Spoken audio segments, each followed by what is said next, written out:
Alléluia, alléluia, shalom, shalom, peuple de Dieu, je suis heureuse de vous retrouver après un an d'absence. Il y a eu plein de changements, il y a eu plein de choses, on a eu le confinement, on a eu le Covid, on a eu plein de choses. Et aujourd'hui, je reviens avec une inspiration du Saint-Esprit qui m'a mis dans le cœur. Alors, le Saint-Esprit m'a demandé aujourd'hui de parler des armes, mais de surtout parler de quoi?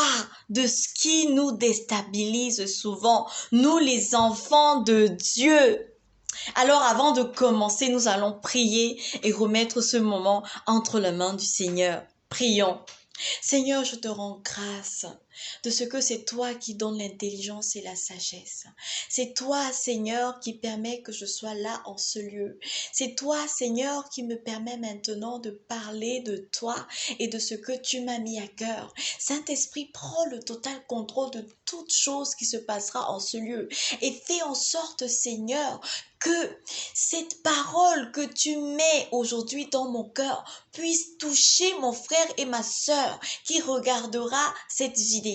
Comme tu commences avec moi, sois maintenant dans le nom de Jésus-Christ de Nazareth. Amen. Alors, comme je vous disais tout à l'heure, j'allais accompagner ma fille qui a mangé à la maison, voilà, et que je ramenais à l'école. Parce que j'ai eu de la chance, j'ai eu 3 jours de repos. Je recommence à travailler demain et après-demain. Et quand je revenais, en fait, alors que tous ces temps-ci, le Saint-Esprit me dit, reprends des vidéos sur ta page. Et il me dit, mais voilà une chose dont tu peux parler. Voici un sujet qui est important. Le sujet qui est important, c'est lequel? C'est de parler des armes de Dieu. Les armes de Dieu qui sont citées sur Éphésiens 6 à partir du verset 14. Mais on va parler une arme spécifique. Parce que, bien aimés, nous les enfants de Dieu, nous sommes attaqués par nos pensées. J'ai été victime, être attaqué.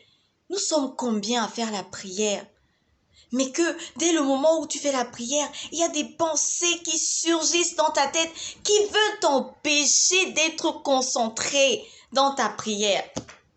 Alors, j'étais en train de prier avec une servante de Dieu, une dame de cœur, qui va se reconnaître dans cette vidéo, Tata Honorine. Quand je priais avec Tata Honorine, c'est elle qui donnait des sujets de prière. Et au moment où on était en train de combattre spirituellement, on était dans une vraie bataille spirituelle, et quand j'ai prononcé les mots-clés du combat de ma vie, parce qu'elle m'a dit, tu sais ce qui te dérange dans ta vie, et tu dois parler contre cette chose-là. Alors, je me suis mise à parler de cette chose-là. Et quand je me suis mise à parler de cette chose-là, j'ai eu plein de pensées qui sont arrivées dans ma tête alors que j'étais en train de prier. Mais avant ce sujet de conversation-là, avant que je ne prenne ce sujet de conversation-là, je n'avais pas encore eu des pensées qui surgissaient dans ma tête. Et qu'est-ce qui s'est passé? Quand ça s'est passé comme ça, le Saint-Esprit m'a dit, prends l'arme qu'il te faut pour protéger ta tête. Alors, quelle est l'arme qu'il nous faut pour protéger notre tête? Nous allons revenir, comme je le disais tout à l'heure, les armes spirituelles se trouvent dans Éphésiens 6 à partir du verset 14. Mais ici, le verset qui va nous intéresser, pour lutter contre les pensées envahissantes du diable, lorsque tu veux prendre une bonne décision, lorsque tu es en train de parler à Dieu et qu'il veut que tu sois déconcentré, ce qui fait en sorte que le diable te rend déconcentré, c'est quand il attaque tes pensées. Et quand ta tête, elle est lourde, tu n'as plus la possibilité d'être concentré, de parler à ton Dieu. Alors, qu'est-ce qui s'est passé à cet instant? Il s'est passé, d'ailleurs, je vais vous lire le verset, je lis au nom de Jésus-Christ de Nazareth, la parole de Dieu avec puissance et autorité. Éphésiens 6, verset 17. Prenez aussi le casque du salut et l'épée de l'esprit qui est la parole de Dieu. Aujourd'hui, ce qui va nous intéresser, c'est le casque du salut. Prenez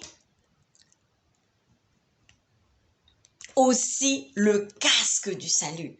Bien-aimés, dans ce combat spirituel, donc je vous parle qui s'est passé hier soir, quand j'ai pris le casque de Dieu, le casque du salut, j'ai dit au nom de Jésus, je porte à ma tête le casque du salut qui met barrière à toute flèche de mauvaises pensées dans le nom de Jésus. Quand j'ai dit cela, toute pensée qui envahissait ma tête s'est arrêtée.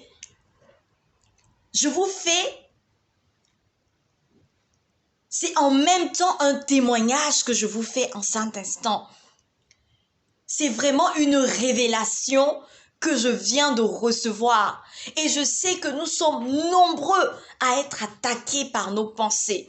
Alors, bien-aimé, sache que tu as une arme solide. Cette arme, c'est le casque du salut. Dès le moment où tu veux te mettre à genoux, proclame-le dans le nom de Jésus. J'ai en ma tête le casque du salut.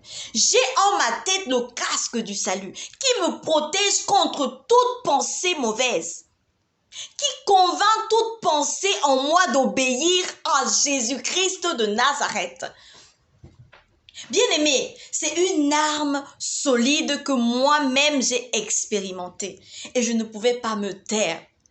Ceci est le bref sujet que j'avais à partager avec vous.